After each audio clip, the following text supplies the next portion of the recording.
Hello, my name is Emmy Apabio. You're watching In Our Community. We are here today with our guest, Kanyon Roods. She is a local activist for truth and history, and she's also going to be talking about some of the projects that she's working on currently. So, Kanyon, welcome. Thank you. I'm so very glad to be here. And so, what is this that you're holding today? I am holding a clapper stick. In the Mutsun language, the word would be salik. Can you say that? Salik. Salik? Yep, salik, and it means split stick. And it's a clapper stick that's of a musical sort. California natives did not have hand drums traditionally. My ancestors would have rattles and staffs that would hit stump drums or foot drums, clapper sticks that kind of sound like woodpeckers, and other instruments of the land and of the resources. So I remind people that Native Americans are not a monolithic culture, and we celebrate our diversity and different ways that we approach and witness the world and interact with the world around us. So it's a beautiful instrument that is made out of elderberry wood, and just a musical instrument that I sing with. So, and this is an instrument specific to your tribe? Yes, actually I have learned throughout the coast of California, where elderberry trees are very dominant, that a lot of coastal California natives use clapper sticks. There are diverse ways that they are created, decorated, and manufactured, from this divot being thinner and smaller or thicker. And I know north of us, Pomo territory, which is towards Fort Ross and more north, and then all the way down to Chumash territory, which is Santa Barbara, use clapper sticks, and sometimes even sticks that hit together. So I do know clapper sticks are of that coastal region, and in Ohlone territory we have clapper sticks, or salik, split stick musical. And so you are a musician. I believe you also have a SoundCloud account, is that? Yes, I actually ended up making two, because Facebook created one for me, and then I became a true user and a pro. I had the pro account for a minute. I still need to re-up it. I have it to share interviews and songs and expressions of culture, because I am a storyteller, I offer songs, and I'm a vocalist to different instances, and to share that media is important, because sometimes some people can't always just watch videos. Some people can just throw their earbuds in and hear another narrative, another perspective. And so when you create music, can you tell me a bit more about that process? What kind of music? Well, the kind of music that you want to talk about today. Of course. Well, I was just in a music video with Lila June Johnson. She is a Dene activist, and we were at Mill Valley and Mount Tamalpais, and she invited me as a local indigenous person of the land, and asking community members to join who are ancestors in training, youth and the next generation who are focused on honoring truth and history, and to be present to run with her.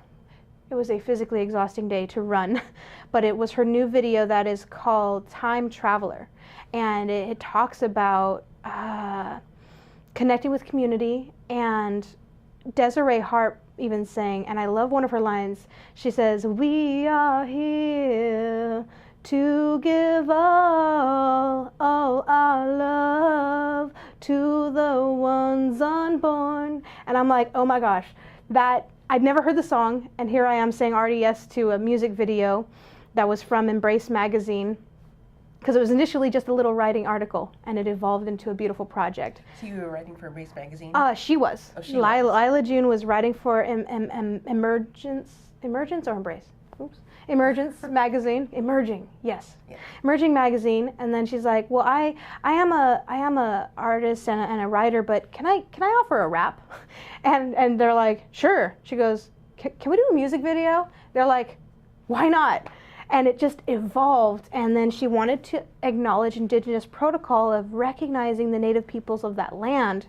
And we reached out to many California natives and had as many youth as possible and present in that music video. So it was exciting to run with her. And I let people know that the roaming Ohlone was in the music video. And what is the roaming Ohlone? Well, he is an accurately depicted native figurine of the territory, which is central coastal California, recognized as Ohlone. The original peoples, the Spaniards once called us Costaños, and that evolved to Costanoan. And that's not how we identified ourselves. Over time, there was a tribe in the East Palo Alto region that was called Ohlone.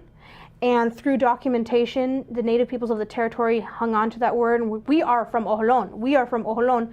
Other natives of the various territories recognize that. They're like, yeah, native people of this land, they're our family. And that word got documented and spread.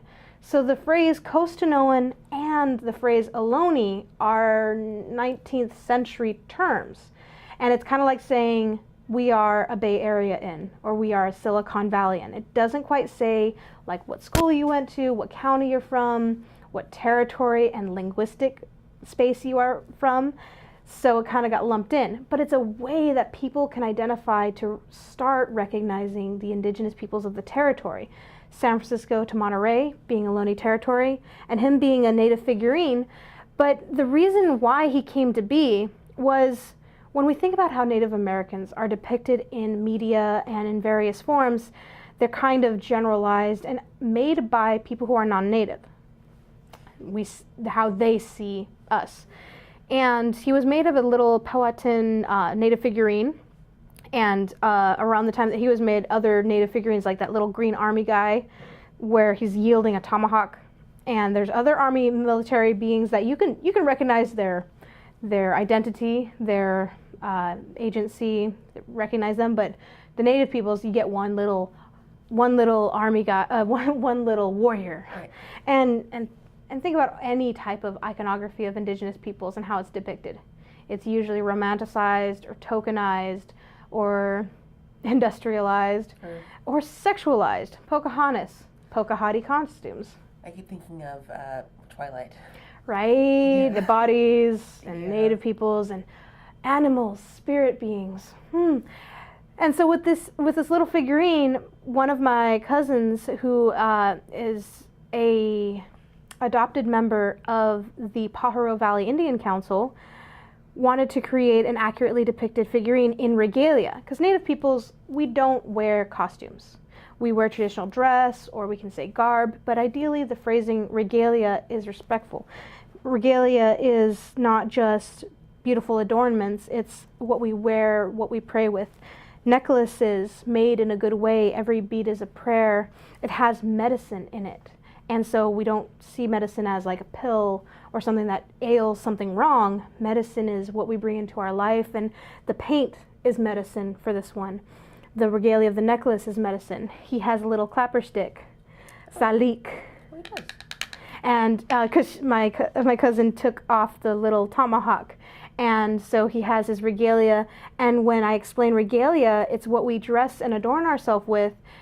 We recognize that as omnivores, even if I chose to be a vegetarian, that eating is a violent act. I need to take life to sustain my own. Even if I am just trimming plants, I am taking that life that is lived, and I sustain myself with the gift that is given.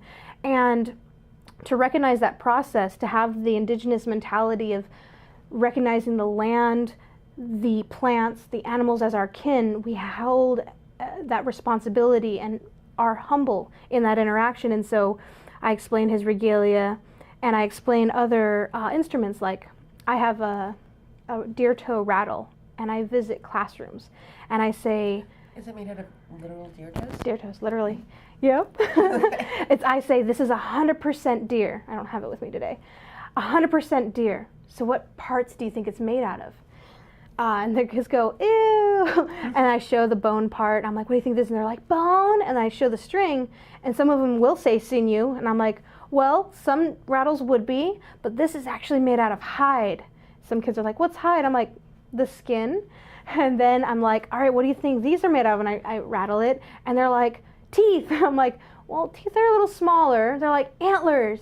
I'm like, we would use the antlers. I actually have done flint knapping with antlers. and we can even pick up hot rocks with antlers when we go and we cook. And they're like, what? And I walk around, I'm like, well, what do deer walk on? They're like, toes. I'm like, yeah, they're little nails. Because when we hunt, my ancestors would respect everything. They wouldn't just go hunting like, I'm going to go kill a deer because I feel like a shoulder. I feel like shoulder or rib meat, and I want venison stew of the best cut. No, we would respect the life that was lived and the gift that is given and use as much as possible. From the antlers to the bones. There were the shoulder bones we would cut into patterns to use as a saw, and we would cut tule reeds to make our dwellings and our rooks. And so I use him as a teaching tool, and I explain that he is accurately depicted native figurine that is loosely representative of what we would have looked like in Ohlone territory that spans San Francisco to Monterey, and his social media game is on point. He's a hashtag roaming Ohlone. He's met Waynona LaDuke, who is an amazing superstar in Native community. He's met the 1491s, who are YouTube stars. They're comedians, indigenous comedians from different spaces, and they're really fun to hang out with. So he hung out with Dallas Goldtooth. He met Dallas Goldtooth's father, Tom Goldtooth of Environmental Indigenous Network, EIN. He's been to Bioneers conference. He vogues with Two-Spirit community members. He goes to powwows. He went to PantheaCon, which was a earthy, pagan-like spiritual, earth-based spiritual circle of beings coming together. And he talked about Native appropriations. So, I mean, this little guy gets around. And he teaches people what Indigenous protocol is, and inclusivity, and what it means to be culturally sensitive, and recognizing that Native Americans are not of a monolithic culture. We have to question how Native peoples are looked at and depicted in media, how today's society refers to Indigenous peoples. Many times I go to classrooms and the young kids are like, you don't look Native because I'm not dressed in regalia. And I'm sitting here like, I live in the 21st century. I dress like a lot of people. And I do dress in my regalia, but my regalia is for ceremony.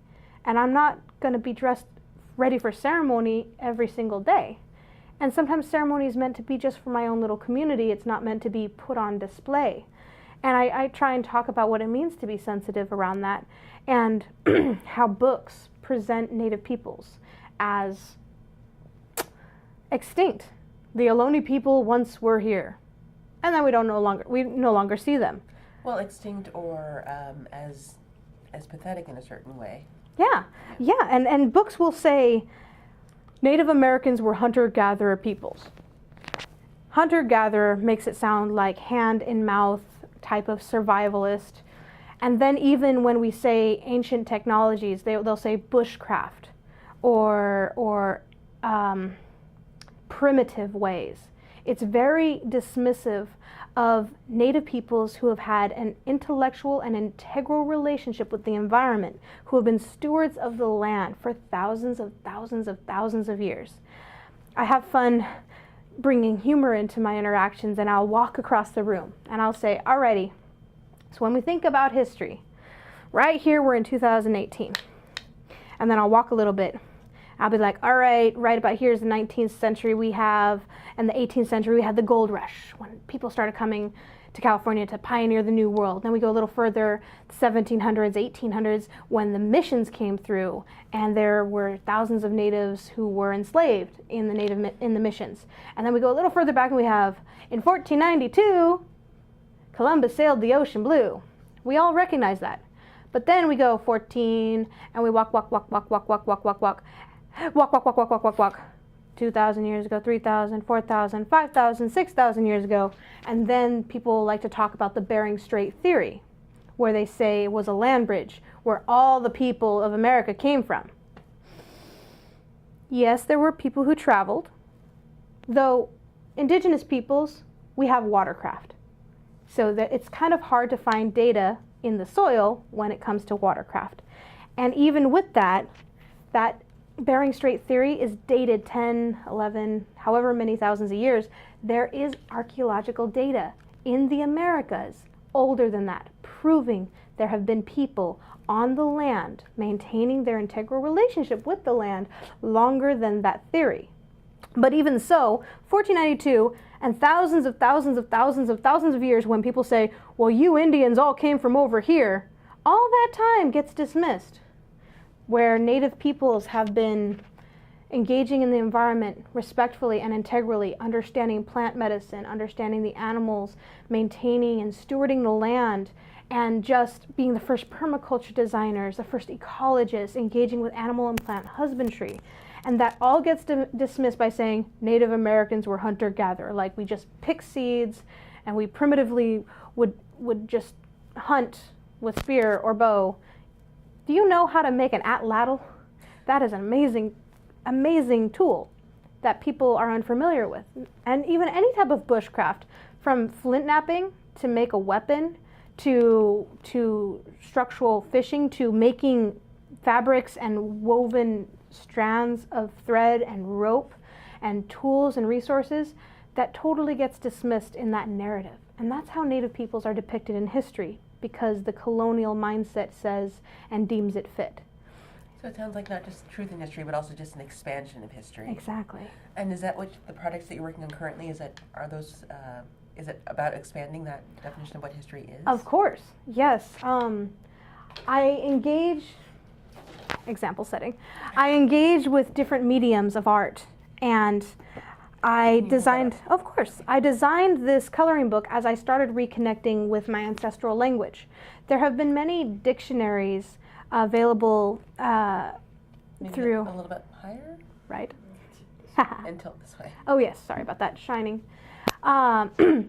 So in my research, there have been many people who have collected data. There was Peabody Harrington, there was De La Cuesta, Miriam, Kroeber, many historians, linguists, anthropologists, and then archaeologists who have collected data and provided it, and then it has gone and it had the opportunity to be archived in various institutions like the Phoebe Hearst Museum and other, like Smithsonian.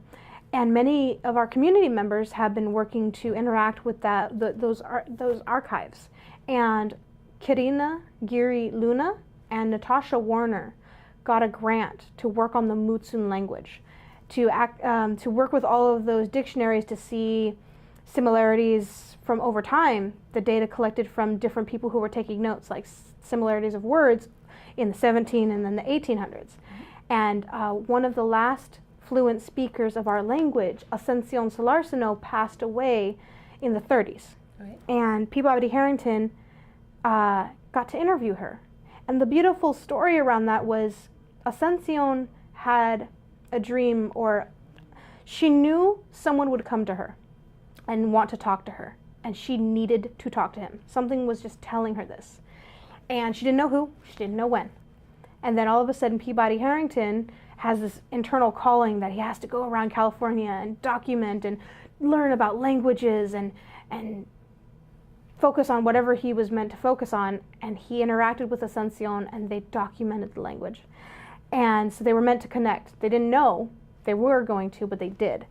And the amazing part is the Mutsun language is one language here in the Bay Area that was deeply, deeply documented. 3 languages in this region are being revitalized, that I'm so excited. In a previous interaction, the last time I was here in the community, I have a presentation of this map. Okay. And I have it on my website. But Ohlone territory, up here in Chochenyo territory, the language has been being revitalized by many community members.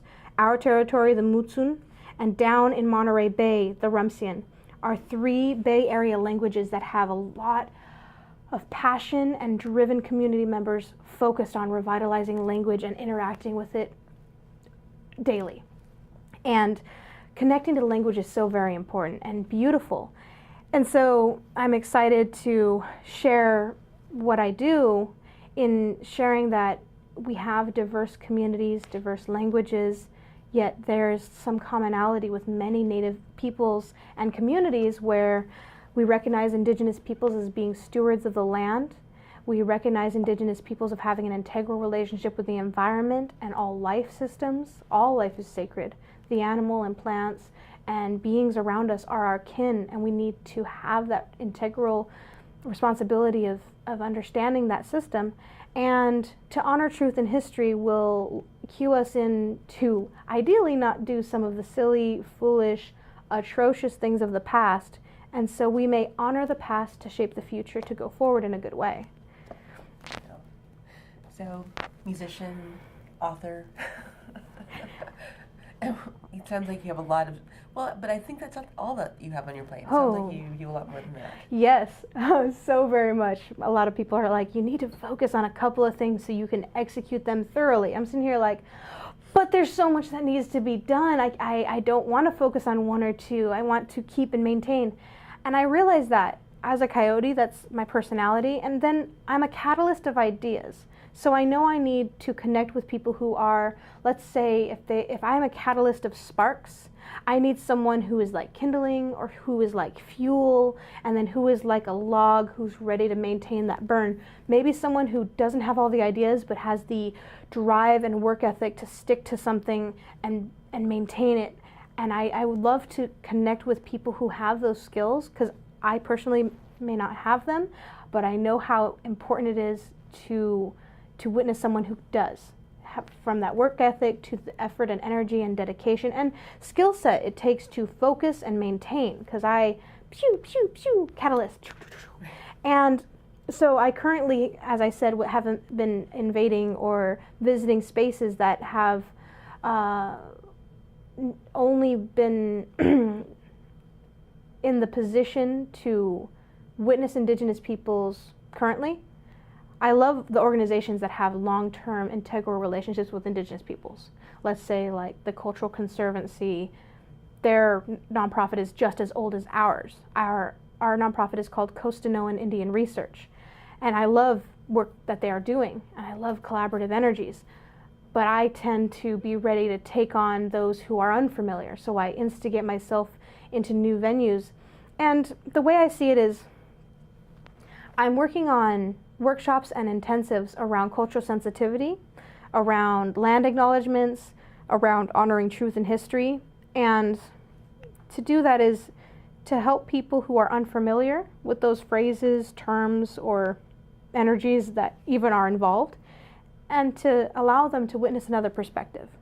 And so when we think about, let's say an agency has an older gentleman of their time conduct themselves possibly irresponsibly and engage in what we would consider sexual harassment, that organization probably would set in line an expected protocol, or, hey, we should just have this blanket workshop where all of our community goes to a sexual harassment training to understand what it all means.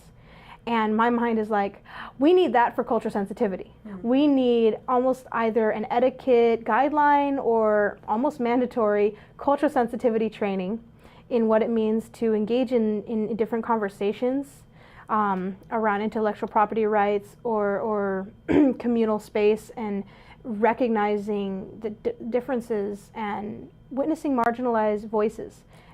Yeah. So what would you suggest for anyone who wants to be a good ally in helping marginalized people express themselves, or helping marginalized voices get out into the wider conversation? Start researching decolonization and indigenization. So when we start decolonizing our mindset, we are starting to question why we do the things we do the way we do them. From, well, let's say like mainstream society is starting to shift in recognizing gender pronouns. And in the past, we didn't do that. We said, that's a boy, that's a girl. Why do we have such an investment in that? Because it's important, but why? I would ask my friends, if you saw someone and you saw them from a block or two away and they're wearing baggy sweats and a baggy sweater that has a really cool pattern, and you can't tell if they are female-bodied or male-bodied, and you said, I really like their sweater is so freaking cool.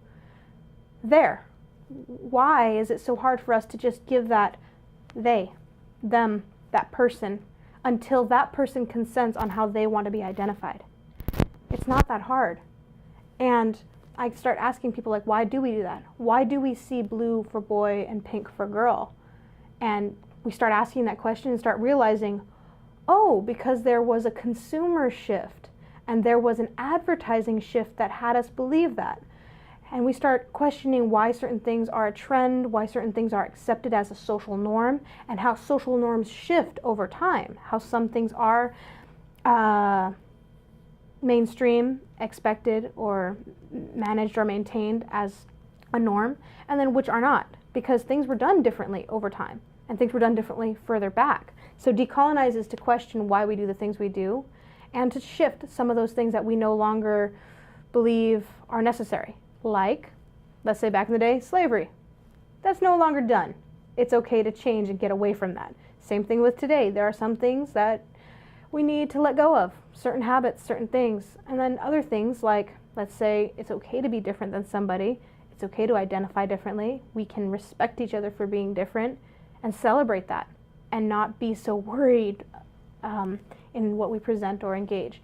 And so I have been going to different spaces talking about decolonization and indigenization, of recognizing indigenous methodologies and ideologies, pedagogies, and that type of way we can bring in and incorporate these ways we can interact with our world. So indigenous mentality is not only thinking about how a practice can benefit ourselves or our community or our environment, but even 7 generations in the future. And if we think that way, it would shift, let's say, how businesses operate, how they start turning a profit. They wouldn't be polluting so poorly. They wouldn't be disrupting whole communities because they're focused on a profit of the territory. They wouldn't be investing in these non-sustainable methodologies.